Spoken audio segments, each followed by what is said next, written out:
Mi nombre es Víctor Torres, yo soy profesor del área de control e información directiva, director del programa AD2 del IPADE. En este ciclo de continuidad me tocó impartir el caso de la transformación de Aon México. Ustedes saben que en la industria de los seguros existen tres eslabones clave. El primer eslabón son las empresas aseguradoras y reaseguradoras, que son las encargadas de diseñar los productos, de analizar los riesgos, de, digamos, crear la oferta que se va a comercializar, digamos, en la industria de los seguros. Ese es el primer eslabón. El segundo eslabón son justamente los corredores de seguros. Aon juega este rol. Es uno de los corredores de seguros a nivel global y en México más relevantes en la industria. Y es a través de este segundo eslabón, que son los corredores de seguros, por los que los mismos, los seguros, llegan al tercer eslabón, que somos nosotros, los consumidores individuales, personas o también las empresas. Entonces, este caso habla justo del proceso de transformación que vivió la subsidiaria, la operación de Aon en México. El protagonista principal de este caso se encuentra, al llegar a tomar las riendas de la dirección general, una serie de problemáticas, ¿no? Aon a nivel global había crecido a través de adquisiciones, es decir, de manera inorgánica, y había, por lo tanto, permitido que esas adquisiciones fueran muy autónomas. Esto se había premiado a todas las operaciones del mundo y no era la excepción México. Cuando Juan Segura, el director general de Aon México, toma las riendas de la dirección general, pues se encuentra con varios retos y problemas importantes. Se dio cuenta que la organización pues no estaba del todo preparada para competir y crecer. Había crecido también en México vía las adquisiciones de despachos de correduría de seguros exitosos, líderes, que si bien es cierto eran atractivos, por eso los compraron, a la hora de integrarlos pues no se había dado del todo esta integración. Muchos de estos despachos mantenían dentro de Aon México pues un sentido de trabajar individualmente, de ser independientes, es decir, ya estaban dentro de Aon México, pero seguían con las prácticas y costumbres de cuando eran pues despachos exitosos, pero independientes. Estaban cómodos hasta cierto punto por el éxito que habían tenido, pero sí, al final del día, el director general, Juan Segura, detecta que en Aon México toda esta unidad de despachos exitosos pues no se había dado. Había una falta de alineación, una falta de integración en estos despachos que se habían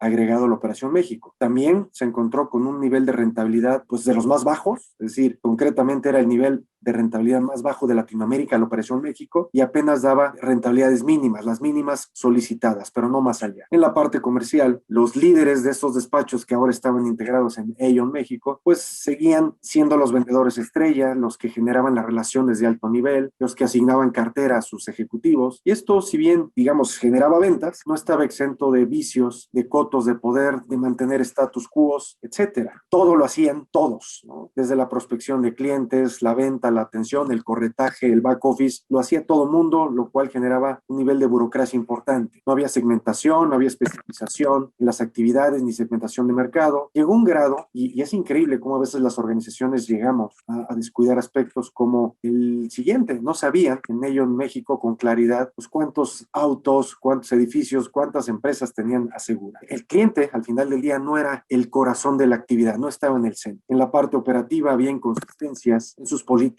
sus procesos, había mucha redundancia en actividades, gastos innecesarios, ineficiencias, pues que todo esto mermaba la rentabilidad. No se aprovechaba la escala, es decir, la Operación México no se colgaba de la escala de productos y eficiencias que podía lograr a nivel global, por lo tanto la productividad no era la esperada. A nivel humano, Aon México seguía operando con el famoso síndrome del patrón, es decir, los líderes eran los que marcaban todas las pautas de decisión y acción y los demás miembros de la organización pues solo obedecían.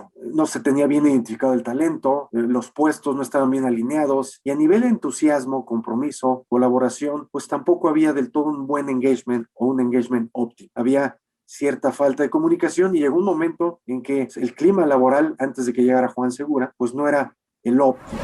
Había muchas áreas de oportunidad en los mecanismos de gestión, de información, cosa que no ayudaba a ejecutar los planes de manera consistente. El liderazgo que se había ido construyendo previo a este momento, pues había sido un liderazgo un tanto divergente, pues que no era quizás el requerido para este momento que ya se necesitaba en la organización. La empresa al final del día tenía una inmadurez organizacional importante. Este me parece que era un panorama retador, que muchas de las organizaciones actuales podrán vivir en menor medida algunos retos de este estilo. Ahora, lo que Juan llega a hacer, inmediatamente tomando las riendas, pues es este diagnóstico que hemos presentado y también se da cuenta que tiene que desplegar todo un proceso de transformación. El proceso de transformación que despliega Juan Segura, pues está basado fundamentalmente en 7 eslabones que él fue desplegando a lo largo de su acción directiva. El primer eslabón fue el disparador de generar magnánimamente un proceso de cambio ambicioso. No se conformó solo con seguir la inercia de administración que ya había, sino él se propuso una transformación profunda. Y eso es lo primero que tendríamos que tener como punto de partida por un proceso de transformación, tener un disparador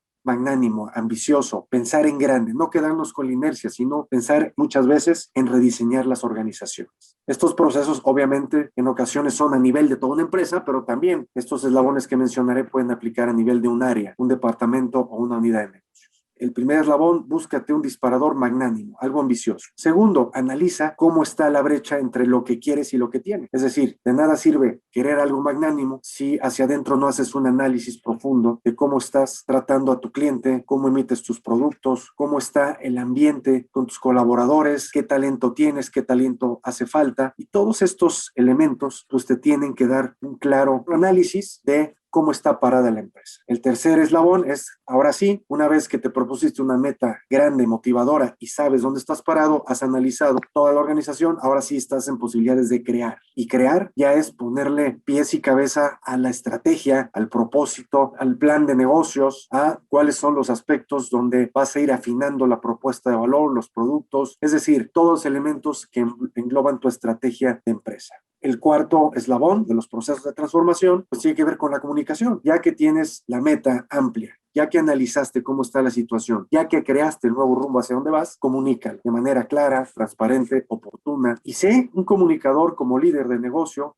inspirador, persuasivo, que realmente mande un mensaje de engagement, de que todos se suban contigo al barco de esta transformación. El quinto eslabón es ejecuta, y ahí es donde cobran mucha relevancia todos los mecanismos de gestión, control, información directiva, que en este caso también estuvimos ilustrando. Juan reformó y transformó sus procesos de planeación, sus procesos de medición, sus procesos de interacción sobre el cómo iba la empresa en cuanto a desempeño y también ajustó sus sistemas de incentivos. Estos elementos son cruciales para ejecución, para que de las ideas pasemos a las acciones. El sexto eslabón, celebra los éxitos. Los fracasos aprende de ellos, pero los éxitos celébralos, porque las organizaciones están conformadas de personas, de seres humanos que también necesitamos, pues muchas veces dar y recibir motivación. El celebrar exalta, engrandece, motiva y deja en tesitura positiva la mentalidad de nuestros colaboradores.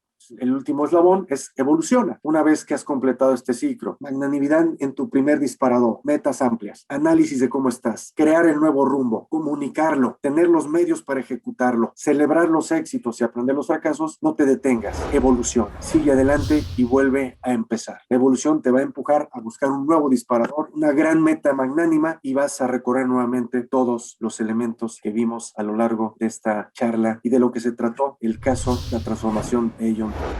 Muchas gracias y que estén todos muy bien. IPADE. The World Calls.